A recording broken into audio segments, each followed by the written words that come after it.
எப்படி சார் வேலை மாதிரி ஆகும்? என்னத்தை பூசி மொழுகுறீங்க? 2 எஃப்ஐஆர் அவர் மேல இன்னும் பெண்டிங்ல இருக்கு, சிபிஐ போட்டது. அதுக்கு அவர் பயந்துதான் ஆகணும். நீங்க இன்னமும் ஐயா வழியில் தான் நடப்போம்னா, ஐயா வழியில் எது?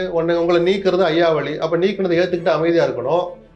ஐயாவை குலசாமிங்கிறீங்க, குலசாமி ஒரு துளி கூட மதிக்க மாட்டீங்க சார். நான் சொல்லட்டுமா சார்? துரைமுருகன் நேரம் பேசிருக்க மாட்டான்னு நினைக்கிறீங்களா?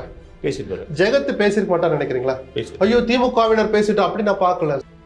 காலை பிடித்து கெஞ்சுகிற அளவுக்கு அன்புமணியின் மீது ஒரு ஆதிக்கத்தை செலுத்துகிற பிஜேபி எதுக்கு வேற ஆளை தேடணும்? குருமூர்த்தி கார்ல போனதை எல்லாரும் நேற்று தான் நேரில் பார்த்தோம். தைலாபுரத்துக்குள்ள போறார் வர்றாருன்னு எடுத்தோடனே போயிட்டாரு. அதுக்கு முதல்ல அப்பாயின்மெண்ட் ஆயிரும். ஆஹா, நம்மளை வச்சுக்கிட்டு இவ்வளவு நாள் இதெல்லாம் பண்ணிருக்காங்க, எல்லாம் தெரியும். யாருக்கும் கேட்கிற துணிச்சல் வரல. சரி, என்ன இருந்தாலும் நம்மளை ஒற்றுமைப்படுத்தி, சௌமியா காலை பிடிச்சது உண்மையா இருந்தாலும், அன்புமணி காலை பிடிச்சது உண்மையா இருந்தாலும், நாளைக்கு நீங்க எல்லாம் சமரசமான பிறகு மகளிர் பெருவிழாவில் எப்படி சௌமியா அன்புமணி மேடையில போய் நிக்க முடியும்? தற்குறி என்று விமர்சிச்சார் எடப்பாடி அண்ணாமலை. அந்த அண்ணாமலை வீட்டுல உட்காந்து டிஃபன் சாப்பிடுறாரு, எடப்பாடி போட்ட டிஃபனை சாப்பிடுறாரு. அங்கே இதுவும் கலந்த தகராறுகள் நடந்திருக்கலாம். வார்த்தை பிரயோகங்கள், பாட்டில் வீச்சுகள் நடந்திருக்கலாம்.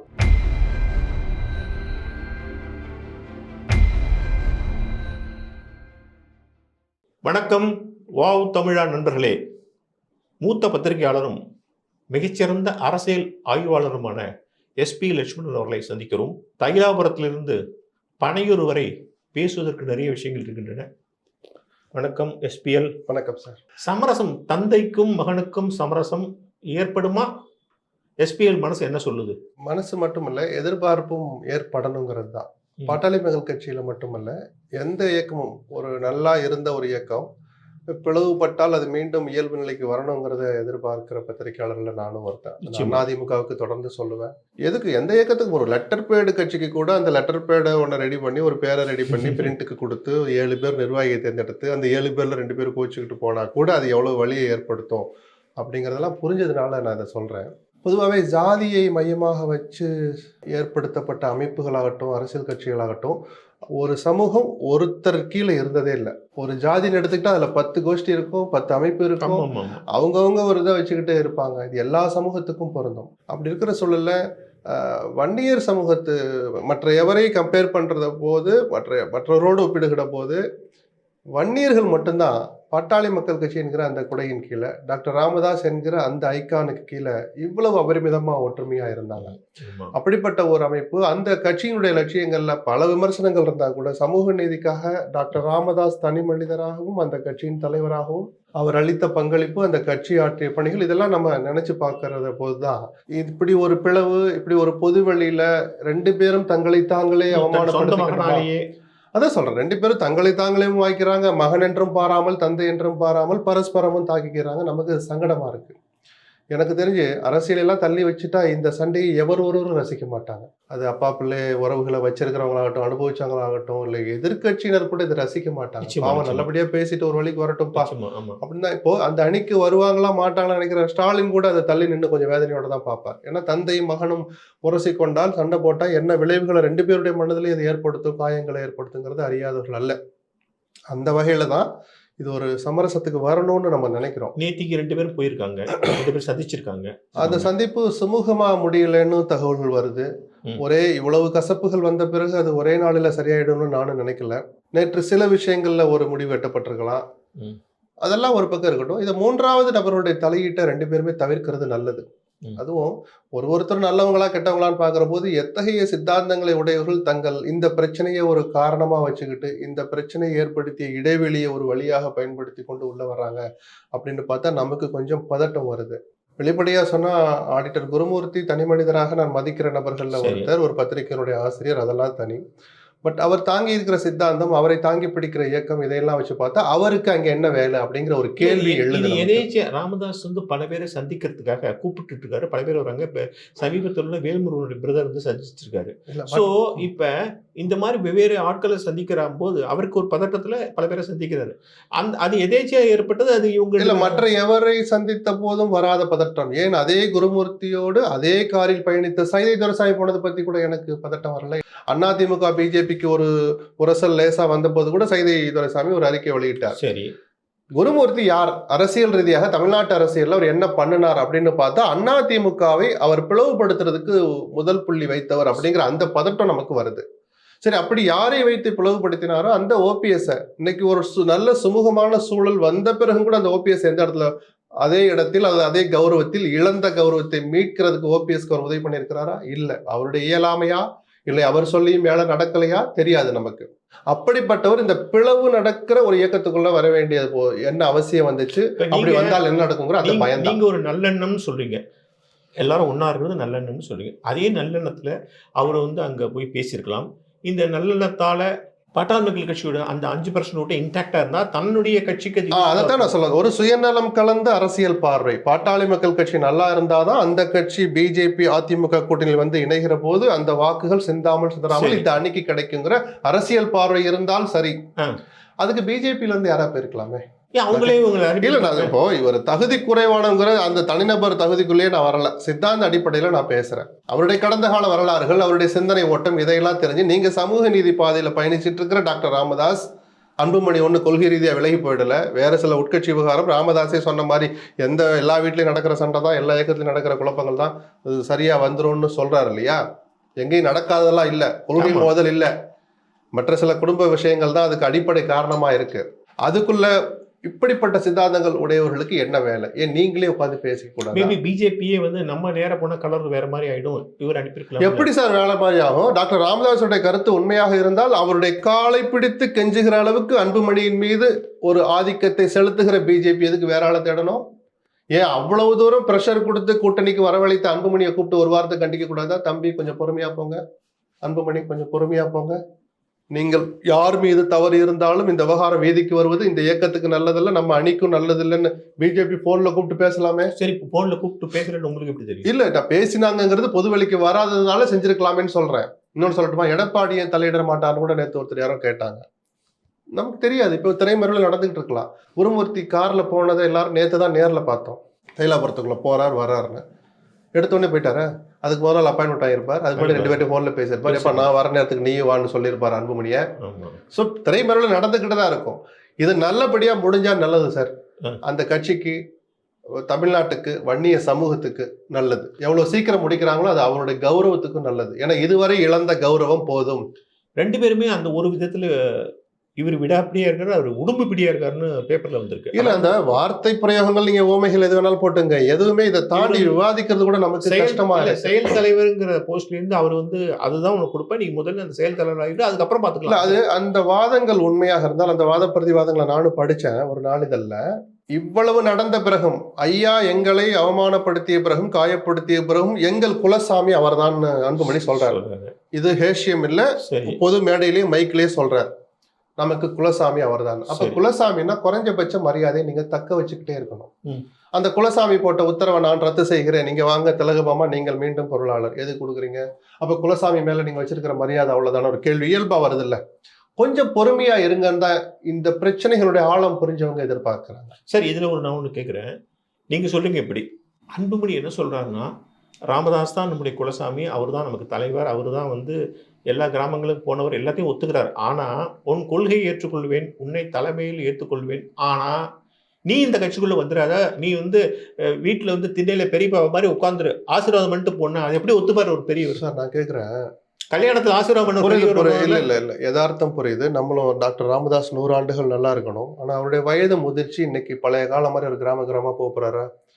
இல்ல அந்த கிளைச்சாளர் யாரை போட்டு அந்த ஒன்றியச்சாளர் ஏன் மாத்தின டேட் டு ஆக்டிவிட்டி தலையிட போற? இல்ல, நான் தான் சொன்ன பிரச்சனையினுடைய அடிப்படையே அரசியல் விவகாரம் அல்ல, குடும்ப பிரச்சனை தான் சொல்றாங்க. இன்னும் வெளிப்படையா சொல்ல போனா நம்ம ரொம்ப உள்ள போக வேண்டாம். நிதி விவகாரங்கள், வருகிற நிதி என்னென்ன போகுது, யார் பண்ற, யார் கண்ட்ரோல்ல இருக்கு, நீ என்ன எல்லாத்தையும் நீயே எடுத்துக்கிறியா இல்லையா, மகளுக்கு கொடுத்தியா அப்படின்லாம் சில வாத பிரதிவாதங்கள் வந்ததாகவும் தகவல் வருது. ஸோ இது கட்சி நிர்வாகமோ கட்சி பொறுப்புகளோ அதெல்லாம் இல்லை. முகுந்தன்கிற ஒரு விவகாரம் மட்டும்தான் வெளியே வந்துச்சு. அதுல கூட அன்புமணி முதிர்ச்சியை காமிச்சிருக்கணும். 5 ஆண்டு காலம் இந்த நாட்டுக்கு சுகாதாரத்துறை அமைச்சர் கேபினட் அமைச்சரா அந்த 30+ வயசுல வந்ததே ஒரு பெரிய பாக்கியம். அவ்வளவு மெச்சூரிட்டி அந்த வயசுல பெற்ற அன்புமணி ஆயிரக்கணக்கான பேர் கூட இருக்கிற போது மைக்கை தூக்கி அப்படி போடலாமாங்கிற தலைவர் பொறுப்பில் இருக்கிற அன்புமணி அப்படி நடந்து கொள்ளலாமா அப்படின்னு அன்னைக்கு தொடங்கின அந்த அநாகரிகமான செயல் இன்னைக்கு டாக்டர் ராமதாஸ் என் காலை பிடிச்சு கெஞ்சினாங்கிற வரைக்கும் வந்து நிற்குது. காலை பிடிச்சது நிஜமா கூட இருக்கட்டும், அது பொது வழியில் சொல்லலாமா டாக்டர் ராமதாஸ்? அவருடைய முதிர்ச்சிக்கு அது நல்லது தானா?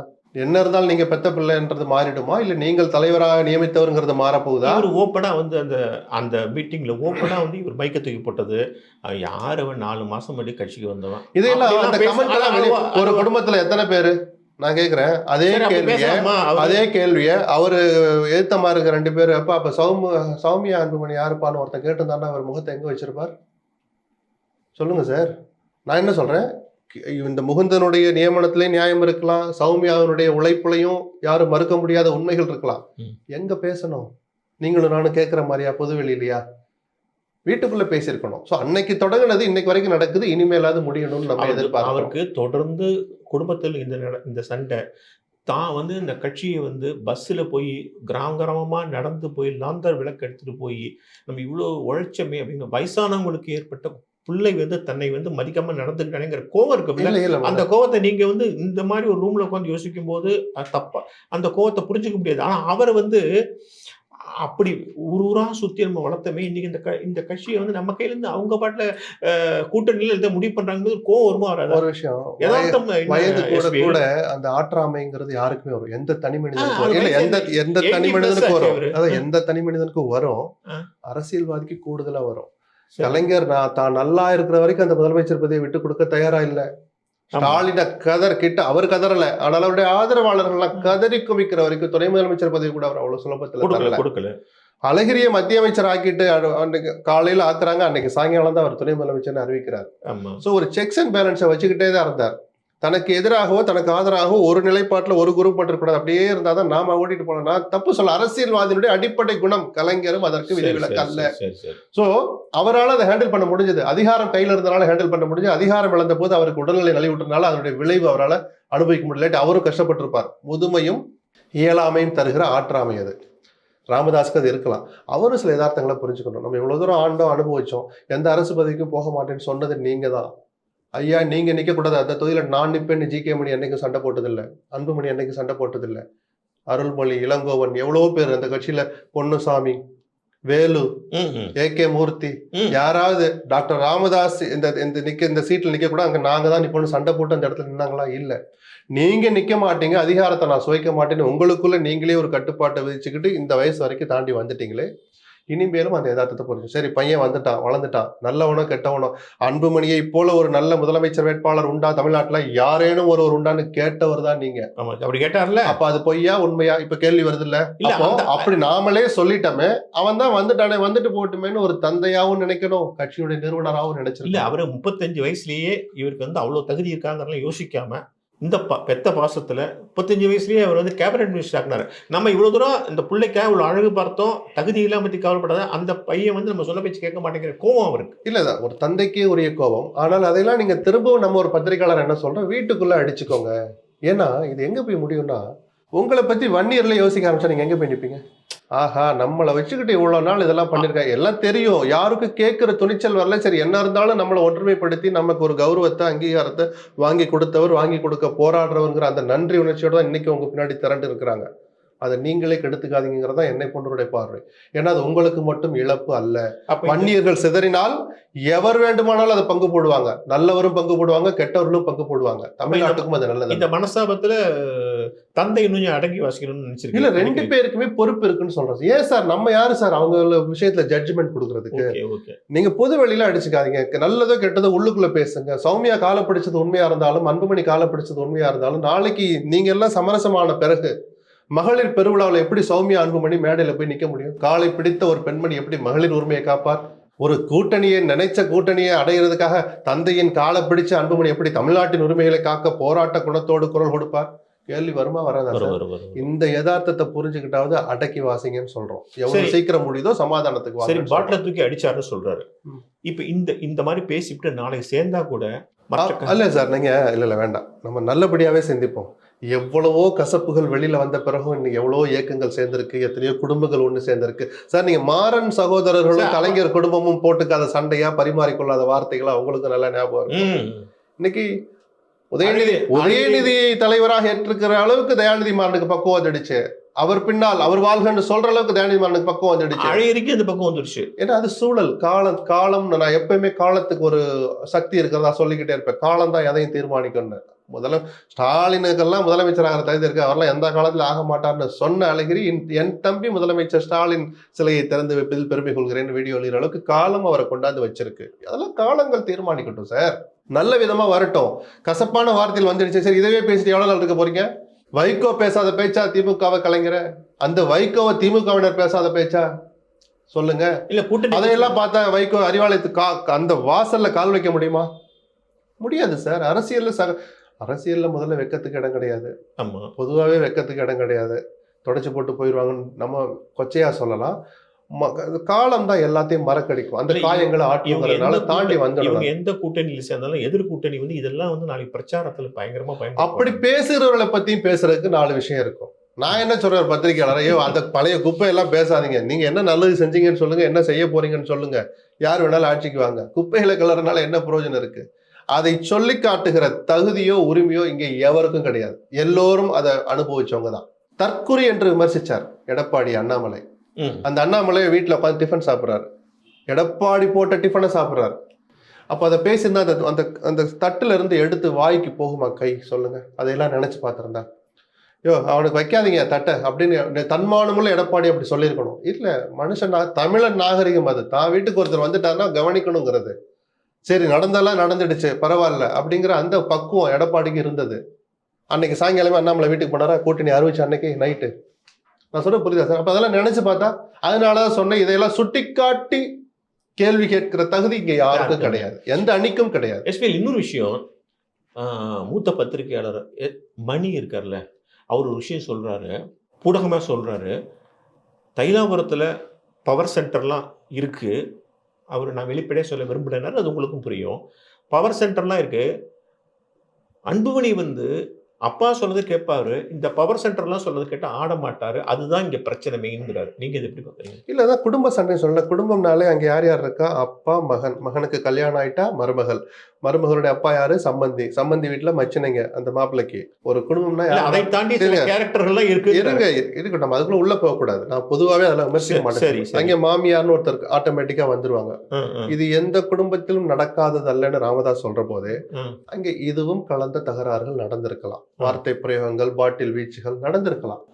அதோட விட்டுடுவோங்கிறதா என்னுடைய கருத்து. நான் அதுக்கு மேல அதை விவாதிக்க விரும்பல. ஒரு செல்வாக்குமிக்க ஒரு என்ன குடும்பம், ஒரு கட்சியை நிர்வகிக்கிற குடும்பமாகட்டும், ஒரு ஆட்சியை நிர்வகிக்கிற குடும்பமாகட்டும், ஒரு ஊரை நிர்வகிக்கிற நகராட்சி தலைவராகட்டும், ஊராட்சி தலைவராகட்டும் சார், அந்த கிராமத்துல அது ஒரு செல்வாக்கு மிக்க குடும்பம் தான். அந்த வீட்டுல ஒரு பையன் புல்லட் எடுத்துட்டு ஒரு ரவுண்ட் வருவான், அப்பா பிரசிடென்ட்டுங்கிற அந்த கோதால. இன்னொருத்த தொழில் நடத்துவான், அந்த ஊர் பார் எடுத்து இன்னொரு பையன் நடத்துவான், ஏய் அப்படின்பான். அவர்களே அந்த சுகத்தை அனுபவிக்க துடிக்கிற போது இவ்வளவு பெரிய இயக்கம், பண விவகாரம்லாம் சம்பந்தப்பட்டதான தகவல் வருது, நமக்கு ஆதாரம் எல்லாம் பேசக்கூடாது. அப்போ அந்த கட்சிக்கு நிதி எவ்வளவு இருக்கு, யார் நிர்வகிக்கிறது, என் பையன் மட்டும் தானா, கலைஞர் நிறைவேற்றிய சட்டம் இன்னைக்கு அமல்ல இருக்கு, பெண்களுக்கும் சம உரிமை, என் பொண்ணுக்கு கொடுக்க கூடாது, ராமதாஸ் கேட்டிருக்கலாம். எதுவா வேணாலும் இருக்கலாம். குடும்ப சண்டையில பணம் உட்பட எல்லா விஷயங்களும் அலசப்பட்டிருக்கும். அதை நம்ம பொது வழியில அவர்கள் விவாதிப்பதை தவறுன்னு சுட்டி காட்டுற நாமே அதுக்கு மேல பேசக்கூடாது. சரி, முகுந்தன் விஷயத்துல ஏன் இவர் இவ்வளவு உறுதி காட்டுறாரு? ஏன் அதை கேட்கறதுக்கு நமக்கு என்ன சார் உரிமை இருக்கு? சொல்லுங்க.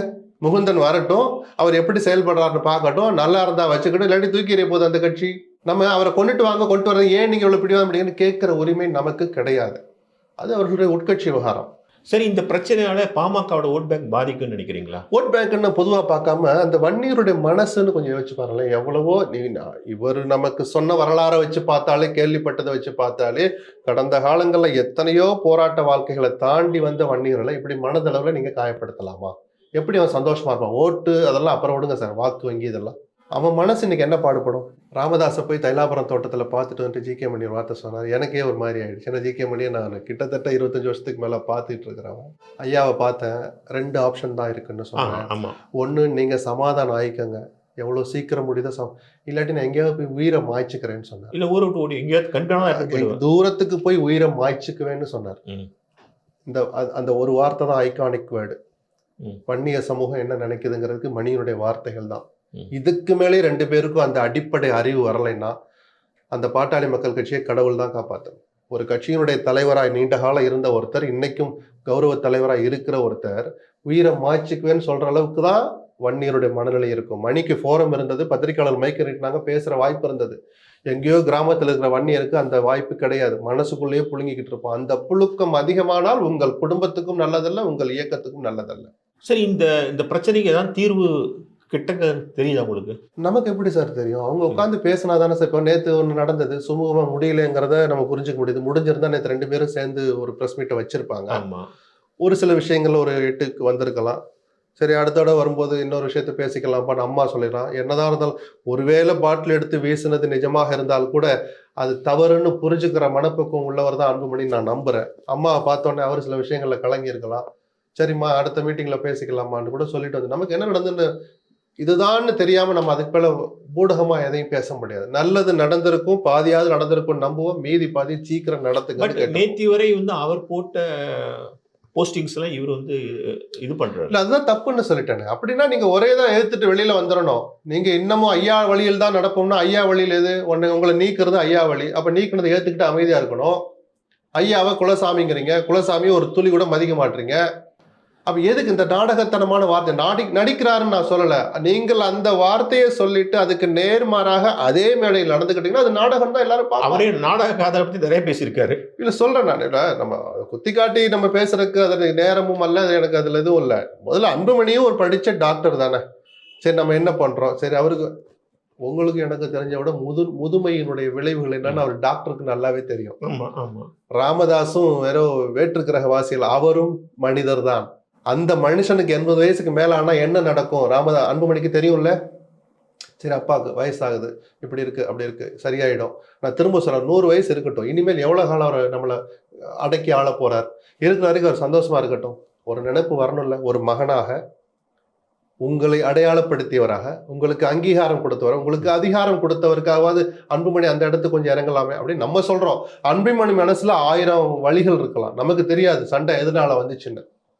அதனால நீங்க 2 பேரும் பேசுங்க. நான் 10வது தடவை சொல்றேன் இந்த பேட்டியில, சீக்கிரமா பேசி நல்ல முடிவுக்கு வாங்க.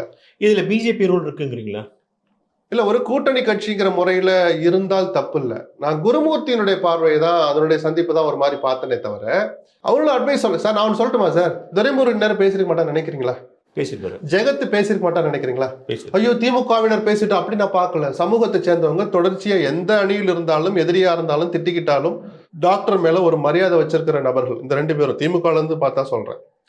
அது மாதிரி இவ்வளவு தன்னை கொலை செய்ய வந்தார்கள்னு சொன்ன CV சண்முகம் கூட இன்னைக்கு போனை போட்டு டாக்டர் எங்களுக்கே வருத்தமா இருக்கு, கொஞ்சம் ஸ்லோவா போங்க சொல்லியிருக்கலாம். இவர்களுக்கே இந்த உரிமை இருக்குது இருக்கலாம்ங்கிற போது பிஜேபிக்கு இருந்தா தப்பு இல்லை. அவர்கள் காலை பிடித்தாவது தங்கள் அணிக்கு வந்த அன்புமணி இப்படி கஷ்டப்படுறாருன்னு அந்த சுயநல பார்வை பார்த்தாவது நன்றி உணர்ச்சியோடையாவது ஒரு அட்வைஸை கொடுத்தா தப்பு இல்லை.